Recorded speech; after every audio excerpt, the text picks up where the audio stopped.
The Merchant of Venice, Act 3, Scene 4. The scene takes place in Belmont, a room in Portia's house. Alright. You must be remembering that that Bassanio has just chosen the right casket, and according to the conditions, they were about to get married. Just when Celerino comes with the letter and informs them that Antonio's life is in danger. Portia promises then and there that Bassanio should go to help his friend Antonio. All right, and after that, this is what happens. Now we come to scene 4. Okay. Now Lorenzo says, enter Portia, Nerissa, Lorenzo, Jessica and Balthazar. Lorenzo says, Madam is Portia, although I speak it in your presence, you have a noble and true conceit of godlike amity, which appears most strongly in bearing thus the absence of your lord. So, madam, you almost possess a noble and divine quality. That's why you are letting your husband, Bassanio, go away on the day of your wedding. Fine. But if you knew to whom you show this honor, how true a gentleman you send relief, how dear a lover of my lord your husband, I know you would be prouder of the work than customary bounty can enforce you. But had you known, madam, Launcelot says, to whom you are showing this kindness, that is Antonio, what a true gentleman he is, had you known that, madam, and how much he loves your husband, or what a good friend of your husband he is, the word lover here means friend, then you would have been much prouder of your work than a usual kindness would have made you. The word customary bounty means usual kindness. Okay, this is what Portia says. Portia says, I never did repent for doing good, nor shall I not now. Now often we do good out of an impulse, yes, and later on we regret. But here is Portia who says, kindness is like her second nature. So here is Portia saying that I never regretted doing good, nor shall I regret now. For in companions that do converse and waste the time together, whose souls do bear an equal yoke of love, there must needs a like proportion of lineaments, of manners, and of spirit, which makes me think that this Antonio, being the bosom lover of my lord, must needs be like my lord. So what is she saying? She's saying people who spend time together, best friends, often share similar characteristics, similar manners and similar qualities. Therefore, this Antonio, being the best friend of my husband Bassanio, must be very much like him. Yes? Okay. Now, if it be so, how little is the cost I have bestowed in purchasing the semblance of my soul from out of the state of hellish cruelty? If that is the case, then I have not spent much in protecting the semblance of my soul, the replica of myself. Now, first let me tell you who is the replica of Portia. The replica of Portia in this case is none other than our Antonio. Why is Antonio a replica of Portia?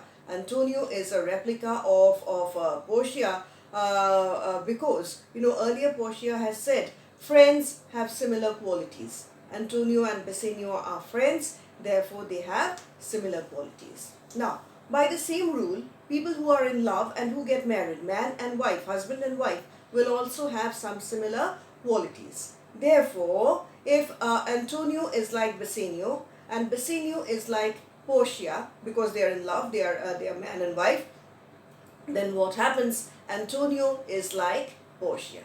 Therefore, Portia says, I haven't spent much. I have done something to protect the person who is the replica of my soul. and I have protected him from the state of hellish cruelty. Now, what is hellish cruelty? Shylock is going to cut a pound of flesh from Antonio's body, and that is referred to hellish cruelty. Okay, this comes too near the praising of myself, therefore no more of it.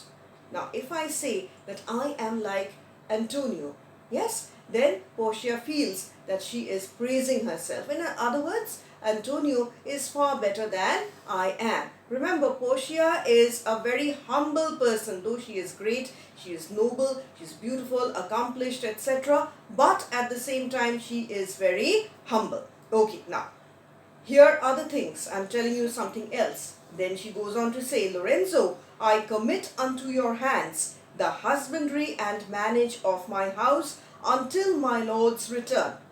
Lorenzo, I ask you to look after my house until my husband returns. Where has the husband gone? The husband has gone to Venice. Okay.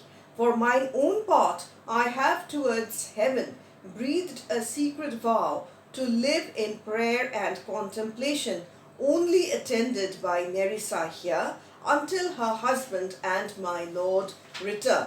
There is, okay, let me explain till here. So I have taken a secret promise towards to heaven, saying that I will spend my time in prayer and meditation with Nerissa until our husbands, that is Bassanio and Gratiano, return from Venice. Then she goes on to say, Portia goes on to say, there is a monastery 2 miles off, and there will we abide. Abide means stay. So there is a monastery 2 miles away, and we shall stay there, Nerissa and Portia. I do desire you not to deny this imposition, the which my love and some necessity now lays upon you. And I also request you not to say no to me. In other words, Lorenzo cannot say, no madam, I cannot look after your house. So you have to look after my house until Bassanio and I return. Now Lorenzo says, madam, with all my heart, I shall obey you in all fair commands. There's nothing to explain there. Lorenzo accepts what Portia wants her to do. Then Portia says, my people, meaning my servants, do already know my mind. They already know that I'm going out to a monastery, and you are going to stay here in my place. Okay.